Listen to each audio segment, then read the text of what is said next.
আসসালামু আলাইকুম বন্ধুরা, সবাই কেমন আছেন? আশা করি সবাই ভালো আছেন। জীবনে বাঁচতে হলে কিন্তু স্বপ্ন দেখতে হবে। স্বপ্ন কিন্তু আপনাকে দেখতেই হবে বন্ধুরা। মানুষ কত কিছুই বলবে, কত আপনাকে মস্কারা করবে, কত আপনাকে টিটকারি করবে, কিন্তু তারপরেও কিন্তু আপনাকে স্বপ্ন দেখতে হবে বন্ধুরা। কারণ আপনি যখন একটা কাজ করবেন, তখন আপনার পাশ দিয়ে যে লোকটা হেঁটে যাবে, সেই লোকটা কিন্তু বলবে আপনাকে যে কি করতেছে, এই লোকটা এগুলো করতেছে কেন, না এটা ঠিক হয় নাই। আবার যখন আসার পথে কাজটা পরিপূর্ণ হয়ে যাবে, তার একটুখানি মানে ওই কাজের দ্বারা উপকৃত হবে, তখন ওই লোকটাই বলবে না সে তো ভালো কাজ করেছে, কি সুন্দর কাজ করেছে, আপনাকে কিন্তু বাহবা দিবে। কিন্তু প্রথম অবস্থায় তার যে মুখের ভাষা এবং কি বাণী থাকবে, ওই জিনিসটা কিন্তু আপনাকে মস্কারা এবং কি টিটকারি করতে থাকবে। এটাই বাস্তব।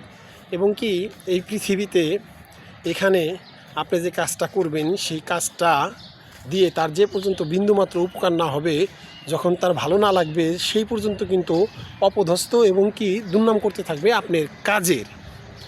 এই জন্য সেই দিকে খেয়াল না দিয়ে আপনি আপনার মতো কাজ করতে থাকবেন, কিন্তু কাজটা যেন এই পৃথিবীর, দেশের এবং কি সমাজের কল্যাণমূলক কাজ হয় বন্ধুরা, যেটা মানুষের দুর্ভোগের কারণ না হয়, মানুষের ক্ষতি না হয়।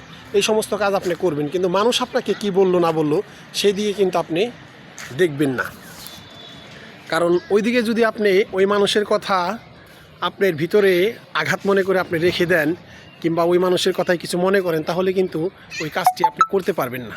মানুষ অনেক কিছুই বলবে, কারণ মানুষ, বেশিরভাগ মানুষই স্বার্থ হাসিলের জন্যে উৎফুল্ল। স্বার্থ হাসিলের জন্যে উৎফুল্ল বেশিরভাগ মানুষই। কারণ পৃথিবীতে কোনো মানুষ চায় না যে আপনি একটু উপরে ওঠেন কিংবা আপনাকে টেনে উপরে তুলে দিবে। প্রত্যেকটা মানুষ চায় আপনি তার লেভেলের চাইতে একটু হলেও নিচে থাকুন। বুঝছেন বন্ধুরা, এটা আদিকাল থেকেই হয়ে আসতেছে। প্রত্যেকটা মানুষ ফেলে দেওয়ার জন্য ধাক্কা দিয়ে তারা কিন্তু প্রস্তুত আছে, কিন্তু টেনে তোলার মানুষের বড়ই অভাব এই বাংলাদেশে এবং কি পৃথিবীর ভিতরেও। টেনে তোলার মানুষের কিন্তু বড়ই অভাব। প্রত্যেকটা মানুষ চাবে আপনাকে ধাক্কা দিয়ে ফেলে দেবে, আপনি থাকবেন তার পদধূলিতে কিংবা পায়ের নিচে।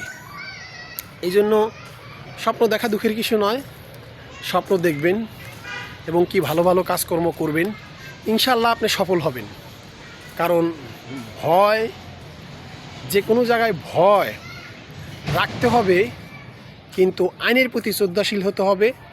ভয় রাখতে হবে, আল্লাহর প্রতি শ্রদ্ধাশীল থাকতে হবে এবং কি আল্লাহরকে দেখে ভয় করতে হবে। কিন্তু কোনো হঠকারিতা কিংবা শয়তান কিংবা যে অতিষ্ঠ অত্যাচারী, এইসব লোকদের দেখে কিন্তু ভয় করা যাবে না। এদের সময় সত্য এবং কি বলিষ্ঠ থাকতে হবে বন্ধুরা। কারণ আপনি আমি কিন্তু একদিন থাকবো না, এই পৃথিবী ছেড়ে কিন্তু চলে যাব। এই জন্য ভালো কিছু করতে হবে এবং কি পরবর্তী প্রজন্মের জন্য ভালো কিছু রেখে যেতে হবে, যেন আপনার নামটা সুনামের সাথে উৎফুল্ল হয় এবং কি আপনার নামটা যখন উচ্চারণ হয়, তখন তারা মনে মনে ভাবেন না লোকটা ভালো ছিল। কিন্তু একজনকে দেখে আপনার আশা স্বপ্ন ভঙ্গ করবেন না, কারণ মানুষ কিন্তু ধাক্কা দিয়ে ফেলে দেওয়ার জন্য প্রস্তুত, আপনাকে টেনে তোলার জন্য না। এই জন্য কাজকর্ম যাই করবেন সাবধানতা অবলম্বন করবেন এবং কি মানুষের ধারা কটাক্ষ হলেও সেটা কিছু মনে করবেন না এবং কি অবমূল্যায়ন করবেন না। আপনার সময়ের মূল্যায়ন করবেন এবং কি মনের ভিতরে একটা আশা ধ্বংস হয়ে গেলেও আর একটা নতুন করে আশা তৈরি করবেন। সবাই ভালো থাকবেন, সুস্থ থাকবেন। আসসালামু আলাইকুম ওয়া রাহমাতুল্লাহি ওয়া বারাকাতুহু।